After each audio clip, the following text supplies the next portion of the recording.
मेरे प्रिय बहनों और भाइयों, बेटे और बेटियों, आज पूरी दुनिया, हमारा देश और अपना मध्य प्रदेश भी अभूतपूर्व संकट के दौर से गुजर रहा है। दुनिया ने कोरोना संक्रमण जैसा संकट शायद पहले कभी नहीं देखा। संकट महाविकट है। मैंने पहले भी चेताने की कोशिश की थी। सड़कों पर उतर के मैंने मास्क लगाने का प्रयास किया, सुरक्षित दूरी बनाए रखने की अपील की। मैंने अनाउंस करके भी इस संकट के प्रति चेताने की कोशिश की थी। स्वास्थ्य आग्रह करके भी संकट की विकटता की ओर ध्यान आकर्षित करने का प्रयास किया था। यह असाधारण संकट है और इस संकट से अगर लड़ना है तो तरीके भी असाधारण होंगे। कोरोना से लड़ाई सामान्य लड़ाई नहीं है, यह युद्ध है। और जैसे जब युद्ध होता है तो पूरा देश एक साथ उठ के खड़ा हो जाता है। आज केवल सरकार नहीं, सरकार के साथ समाज, हम, आप सबको मिलकर लड़ना पड़ेगा, तब इस संकट का मुकाबला कर पाएंगे। और इसलिए आज मैं आपसे प्रार्थना करने उपस्थित हुआ हूं। मेरे बहनों और भाइयों, इस संकट से निपटने के लिए आज पहली आवश्यकता है हम संक्रमण की चेन को तोड़ डालें। ये चेन ब्रेक करना आज अत्यंत आवश्यक हो गया है, क्योंकि अस्पताल भर रहे हैं, हम व्यवस्था बढ़ाने की कोशिश कर रहे हैं, लेकिन अगर संक्रमित मरीजों की संख्या इसी तरह बढ़ती रही तो हर व्यवस्थाएं छोटी पड़ती चली जाएगी। और इसलिए पहला हमारा संकल्प, हम संक्रमण की बढ़ती रफ्तार को रोकेंगे और इसका उपाय, हम घर में रहेंगे, अनावश्यक रूप से घर के बाहर नहीं निकलेंगे।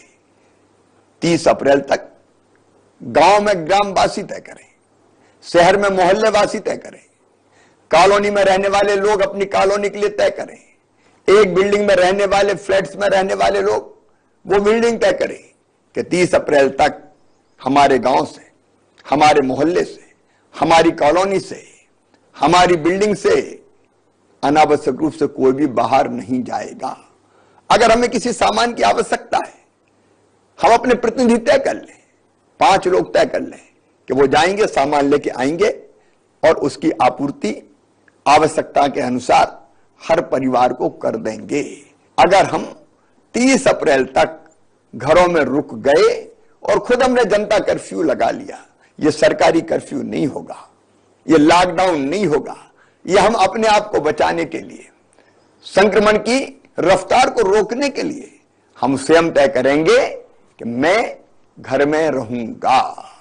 मैं आपसे प्रार्थना करता हूं, गांव गांव से यह आवाज निकले, शहर के हर मोहल्ले से यह आवाज निकले, हम बिना काम के घर के बाहर नहीं जाएंगे।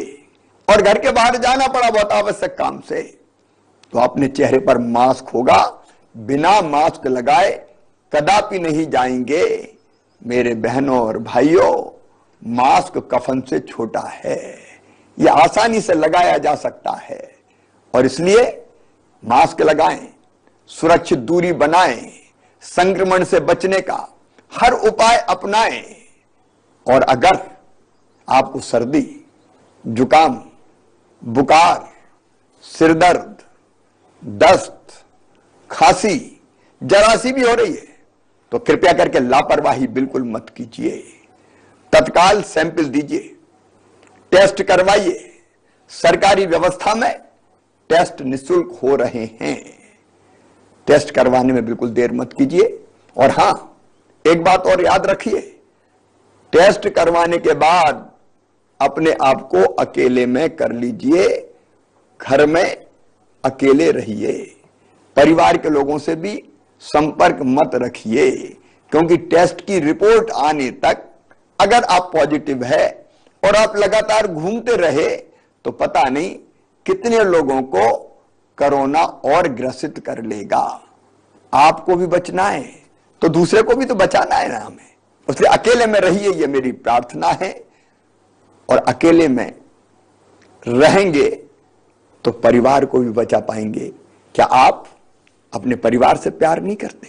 और हां, जैसी रिपोर्ट आपकी आ जाए और रिपोर्ट पॉजिटिव आती है तो घर में होम आइसोलेट हो जाइए। होम आइसोलेशन में रहिए, मतलब घर में अलग कमरे में रहिए, परिवार के किसी सदस्य के संपर्क में मत आइए। अगर आप उसको प्यार करते हैं तो, और परिवार वाले भी कितना ही प्यार करें, अगर हमारे परिवार से कोई संक्रमित हो गया है तो हम उससे नहीं मिलेंगे ताकि हम संक्रमण से बचे रहें। उसको अलग से भोजन दिया जा सकता है। जैसे ही आप होम आइसोलेट होंगे, हम ये व्यवस्था कर रहे हैं कि घर में ही आपको एक दवाई का किट पहुंचा दिया जाएगा। उस दवाई के किट में सभी आवश्यक दवाइयां रहेगी। होम आइसोलेशन में रहने वाले मरीजों को मेडिकल सलाह देने हेतु ई संजीवनी कॉल सेंटर से जोड़ा जा रहा है।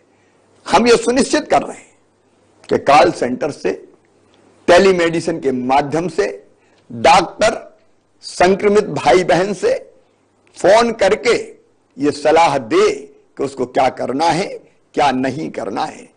आपके जो लक्षण है आप बताएं, डॉक्टर से सलाह प्राप्त करें। और हां, होम आइसोलेशन में दवाओं का किट आपको निःशुल्क पहुंचाया जाएगा, निःशुल्क पहुंचाया जाएगा। आप डॉक्टर द्वारा बताई हुई सारी सावधानियां रखें। जो दवाएं दी गई है उन दवाओं का सेवन करें। मेरा विश्वास है कि घर पर ही आप पूर्णतः स्वस्थ हो जाएंगे। और हां, यदि घर में रहने के लिए अलग स्थान नहीं है तो भी चिंता मत कीजिए। बाकी परिवार को बचाना है तो आप कोविड केयर सेंटर में आ जाइए। 110 कोविड केयर सेंटर पूरे प्रदेश में प्रारंभ कर दिए गए। हर जिले में कोविड केयर सेंटर है। जरूरत पड़ेगी तो हम और बनाएंगे ताकि आपको कोविड केयर सेंटर में रखा जाए। कोविड केयर सेंटर में डॉक्टर आपकी देखभाल करेंगे, स्वास्थ्य विभाग का अमला रहेगा, भोजन चाय नाश्ते की व्यवस्था की जाएगी और आप स्वस्थ हो जाएं, इसका पूरा प्रयास किया जाएगा। इसलिए घर में जगह नहीं है तो बिल्कुल संकोच मत कीजिए, कोविड केयर सेंटर में आइए। इसके बाद भी कोई समस्या पैदा होती है तो चिंता करने की जरूरत नहीं है, वहां से अस्पताल भेजने की व्यवस्था भी की जाएगी। लेकिन अगर इतना ध्यान आप रखेंगे तो अस्पताल जाने की नौबत नहीं आएगी। क्या आप इतना सहयोग नहीं करेंगे कि लक्षण आते ही आप टेस्ट करवा लें, इलाज कर लें, ताकि अस्पताल में भेजने की नौबत ही ना आए। अस्पताल में मेरे बहनों और भाइयों, बिस्तरों की संख्या हम लगातार बढ़ाने का प्रयास कर रहे हैं। सरकारी अस्पतालों में भी बिस्तर की संख्या लगातार बढ़ाई जा रही है। 1 अप्रैल को जहां हमारे पास कुल 21,159 बिस्तर उपलब्ध थे, आज उनकी संख्या बढ़ के 40,784 हो गई है। 30 अप्रैल तक इन बिस्तरों की संख्या बढ़ा के हम 50,000 तक पहुंचा देंगे। सरकारी अस्पतालों में बिस्तर की संख्या बढ़ रही है, प्राइवेट अस्पताल भी बिस्तरों की संख्या बढ़ा रहे हैं। हम प्राइवेट अस्पतालों को भी सरकारी भवन दे रहे हैं कि आप आइए, अपना अस्पताल प्रारंभ कीजिए। हर तरह की व्यवस्था में सरकार सहयोग दे रही है। और केवल प्राइवेट सेक्टर नहीं, अब तो स्वयंसेवी संस्थाएं भी अस्पताल बनाने आगे आ रही है। मैंने कहा कि संकट ऐसा है जिसमें सबको मिलकर लड़ना पड़ेगा। राधा स्वामी सत्संग व्यास इंदौर में अस्पताल तैयार कर रही है। हमारी लगातार कोशिश होगी हम बिस्तरों की कमी आपको ना आने दें, लेकिन संसाधनों की एक सीमा भी तो है। बीच में ऑक्सीजन की किल्लत पैदा हुई, चारों तरफ ऑक्सीजन की कमी के कारण एक विकट संकट हमारे सामने पैदा हो गया, क्योंकि अप्रत्याशित संख्या है मरीजों की। किसी ने कल्पना नहीं की थी कि ऑक्सीजन की इतनी आवश्यकता पड़ेगी। लेकिन प्रधानमंत्री जी से मैंने आग्रह किया, गृह मंत्री भारत सरकार से बात की, उद्योग मंत्री से बात की, स्वास्थ्य मंत्री से बात की, और आज मैं आपको आश्वस्त कर रहा हूं, अब ऑक्सीजन की आपूर्ति लगभग सामान्य होती चली जा रही है। 8 अप्रैल को ऑक्सीजन की आपूर्ति 130 मीट्रिक टन थी, जो 12 अप्रैल को बढ़ के 267 मीट्रिक टन हो गई। 14 अप्रैल को बढ़ के 280 मीट्रिक टन हो गई। 17 अप्रैल को बढ़ के 390 मीट्रिक टन हो गई। और आगे बढ़ते हुए ऑक्सीजन की आवश्यकता को देखते हुए मैं प्रधानमंत्री जी को धन्यवाद देना चाहूंगा। 20 अप्रैल तक 445 मीट्रिक टन ऑक्सीजन हमें प्राप्त होगी। 25 अप्रैल तक 565 मीट्रिक टन और 30 अप्रैल तक 700 मीट्रिक टन ऑक्सीजन हमको प्राप्त होगी। हम ऑक्सीजन बनाने के संयंत्र लगाते चले जा रहे हैं। छोटे छोटे संयंत्र जो स्थानीय स्तर पर उत्पादन करे, उसकी कोशिश भी लगातार जारी है। ऑक्सीजन कंसंट्रेटर खरीद के हम एक पेशेंट को अगर सामान्य ऑक्सीजन की जरूरत है तो हम वो भी ऐसे पेशेंट्स को अस्पताल में प्रदान करेंगे ताकि उसकी आवश्यकता पूरी हो जाए। हर संभव प्रयास हम करेंगे। इसके साथ साथ एक और दिक्कत हमारे सामने आई और वो थी रेमडेसिविर इंजेक्शन की। मेरे बहनों और भाइयों, इंजेक्शन की मांग बढ़ती चली गई। मध्य प्रदेश में इंजेक्शन बनता नहीं है, उत्पादित नहीं होता, हमको बाहर से मंगाना पड़ता है। पूरे देश में इंजेक्शन की कमी के कारण चारों तरफ चिंता व्याप्त हो गई। हमने लगातार कोशिश की कि कैसे हम इस इंजेक्शन की आपूर्ति को सुचारू कर पाए।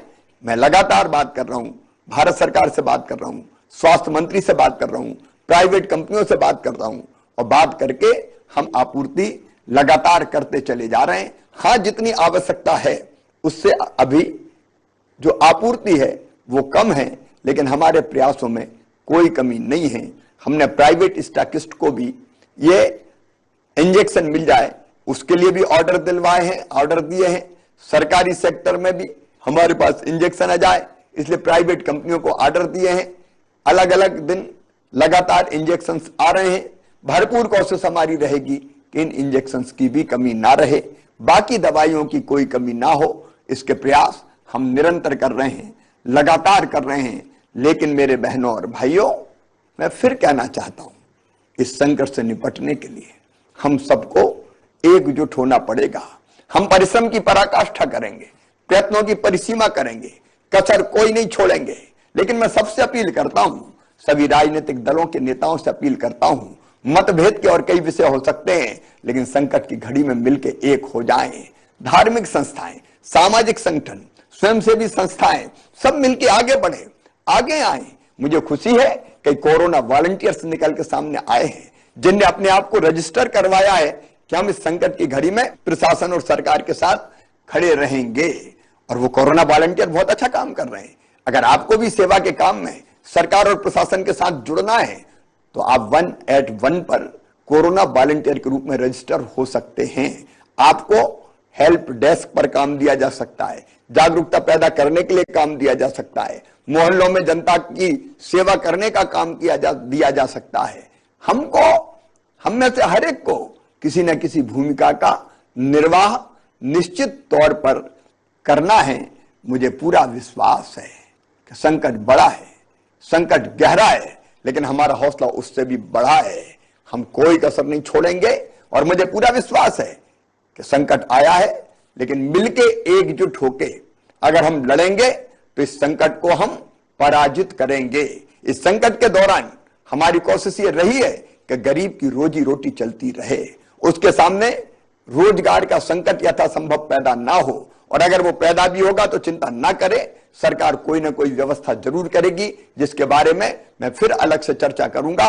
आज मैं फिर एक बार अपने सभी बहनों और भाइयों से प्रार्थना करता हूं कि संकट की घड़ी में हम सब आगे आए, संक्रमण की चैन तोड़ें, खुद जनता कर्फ्यू लगाएं और संक्रमित अगर हो जाते हैं तो तुरंत इलाज शुरू करें ताकि अस्पताल जाने की नौबत ही ना आए। मुझे विश्वास है कि हम सबके प्रयासों से ये रैन अंधेरी बीतेगी, ऊषा जय मुकुट चढ़ाएगी, पतवार चलाते जाएंगे, मंजिल आएगी आएगी। संक्रमण का अंधेरा हम आशा और विश्वास के प्रकाश से दूर करेंगे। मैं मीडिया के मित्रों से भी निवेदन करता हूं, सकारात्मकता का माहौल बनाएं। हम जानते हैं कि जहां एक तरफ संक्रमित भाई और बहन आ रहे हैं, अगर 3-4 दिनों से लगातार 11 से लेकर 12,000 के बीच में पॉजिटिव केसेस सामने आ रहे हैं तो 6-7 हजार रोज स्वस्थ होकर घर भी जा रहे हैं। और इसलिए आशा और विश्वास का सवेरा निश्चित तौर पर आएगा। मैं भगवान से भी प्रार्थना करता हूं, असदोमा सदगमय, तमसोमा ज्योतिर्गमय, मृत्योर्मा अमृतम गमय। हमें असत से सत की ओर, अंधकार से प्रकाश की ओर और मृत्यु से अमृत की ओर ले चलो। मुझे पूरा विश्वास है कोरोना हारेगा, हम जीतेंगे। बहुत बहुत धन्यवाद।